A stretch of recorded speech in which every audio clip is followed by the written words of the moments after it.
यावेळी मी जे नवनिर्वाचित नगरसेविका आणि माजी महापौर मायाताई उनाते यांच्या निवासस्थानी आहेत, त्यांना शुभेच्छेच्या त्यांच्यावरती वर्षाव होत आहे. आपण बघू शकता हे संपूर्ण त्यांचे चाहते आहेत आणि इकडे गुलदस्ते सुद्धा दाखवा. हे बघू शकता त्यांच्या चाहत्यांनी त्यांचं कशा प्रकारे गुलदस्ते देऊन स्वागत केलेलं आहे त्यांच्या निवासस्थानी, हे आपण बघू शकता.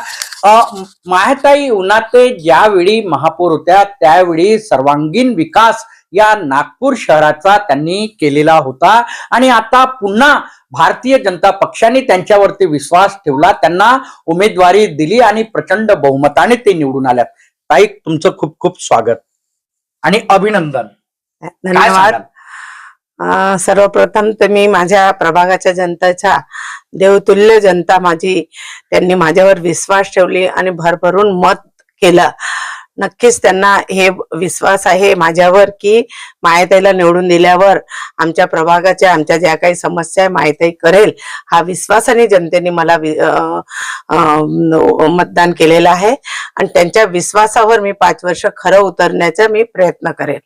प्रभागामध्ये काम करण्यासाठी मला काही नवीन नाही आहे. मी महापौर रॅली पूर्ण शहराचं मी काम केलेलं आहे आणि महानगरपालिकेमध्ये कसा आपल्या प्रभागामध्ये विकास करायचा, कसं काम खेचून आणायचं, जास्तीत जास्त फंड कसा आणायचा याचा मला अभ्यास आहे आणि मी ते करणार आहे. आता येणाऱ्या दिवसात उन्हाळा लागणार आहे, पाण्याची समस्या, तरी देखील आमच्या या प्रभागामध्ये आदरणीय गडकरी साहेबांचा जो प्रोजेक्ट आहे 24/7, त्याच्यामुळे भरपूर पाण्याची समस्या आमच्या प्रभागाची संपलेली आहे. तरी देखील भरपूर ठिकाणी पाण्याची समस्या, मी जिथे राहतो त्याच ठिकाणी पाण्याची समस्या उन्हाळ्यामध्ये निर्माण होते. विद्यानगरमध्ये पाण्याची समस्या निर्माण होते. अशा बरेच कॉलनी आहेत तिथे थोडा उन्हाळ्यामध्ये पाण्याची समस्या उन्हाळ्यामध्ये होते. त्यामध्ये आम्ही पाणी टँकरने पुरवतो आणि त्याच्यानंतर आता आम्ही ते बोलणार आहे OCW सोबत मीटिंग करून, आयुक्तांसोबत मीटिंग करून की या भागामध्ये पाण्याची फोर्स वाढवा आणि या माझ्या प्रभागातल्या जनतेला पाणी बरोबर मिळालं पाहिजे. दुसरं आहे, प्रभागामध्ये सुरेंद्रगड सारखा म्हणजे पूर्णच प्रभागाचा आम्ही सर्वे केलेला आहे. जेव्हा आम्ही प्रचार करत होतो तर सोबत समस्याही लिहून घेत होतो, कारण की आम्हाला माहित होतं की आम्ही चाललो त्यांच्यापर्यंत तर ते आम्हाला समस्याही सांगत होते. तर सिवर लाईनचा भरपूर समस्या आहे, कारण की हे जुनी चिनी मातीची पाईपलाईन टाकलेली आहे आणि ते चेंज करून मोठी पाईपलाईन टाकणं जरुरी आहे. काही ठिकाणी स्टॉर्म ड्रेनची समस्या आहे, तेही आम्हाला टाकणं गरजेचं आहे. रस्त्याची तर भरपूर समस्या आहे. दुसरं कसं आहे की प्रभाग 12 हा पूर्ण नागपूर शहराचा पूर्ण प्रभागाचा तुम्ही सर्वे कराल तर हा प्रभाग 12 सगळ्यात मोठा प्रभाग आहे. अर्ध म्हणजे विधान सभा सारखा हा म्हणजे प्रभाग 12 म्हणजे विधानसभा जसा असतो त्याचा अर्धा पाठ म्हटलं तर प्रभाग 12 आहे.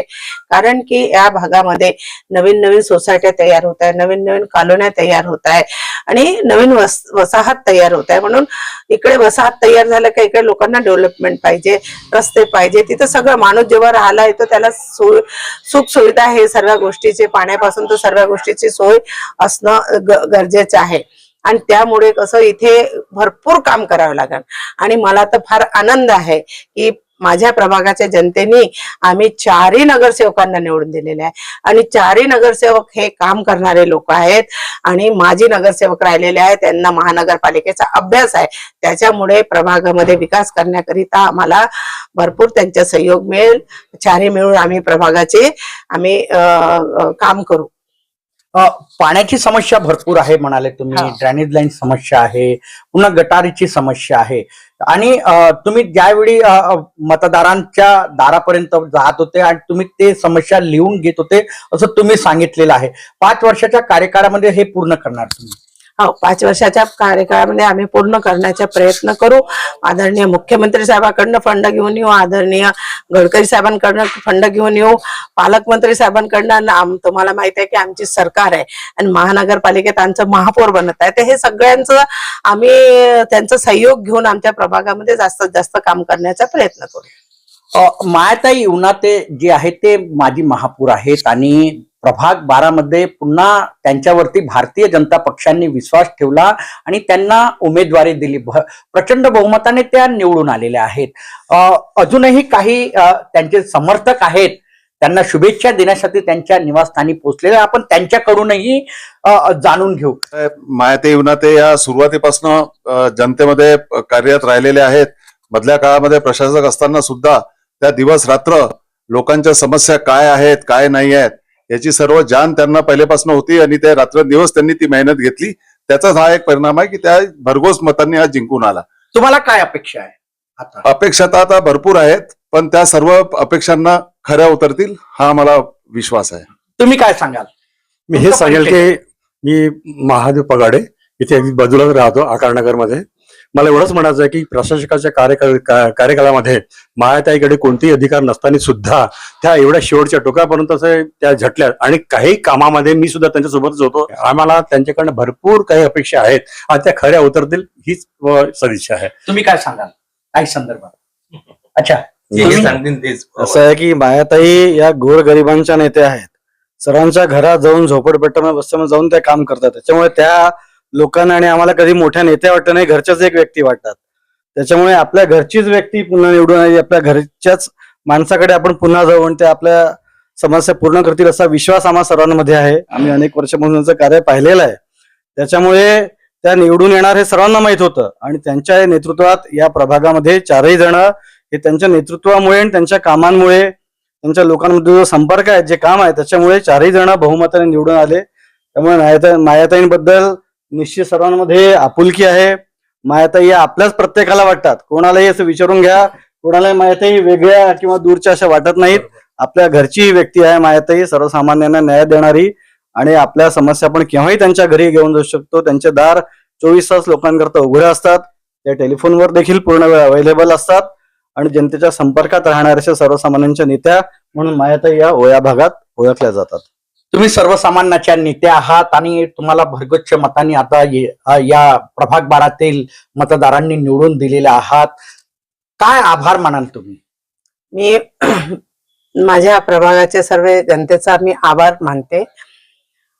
कसं आहे की नगरसेवक जेव्हा निवडून येते तर जनता त्यांच्याकडे असं बघतात की त्या आम्हाला नोकरी मागायला येते. जनता म्हणते की आम्हाला माझ्या मुलाला नोकरी लावून द्या.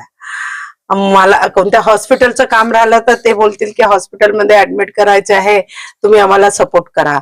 व्यक्तिगत कामं म्हणजे एक साधं राशन कार्ड पासून आधार कार्ड पासून हे सगळं म्हणजे त्यांचं असं राहते की हे सगळं म्हणजे नगरसेवक करू शकते. आणि असा ते प्रभागाचे जनता जे आहे त्यांना नगरसेवकच पहिले दिसतो, नंतर आमदार, नंतर मग सगळे असं असते. आणि त्याच्यासाठी कसं असते की काही काही कामं आमच्या हातात नसतात तरी देखील आम्ही प्रयत्न करतो.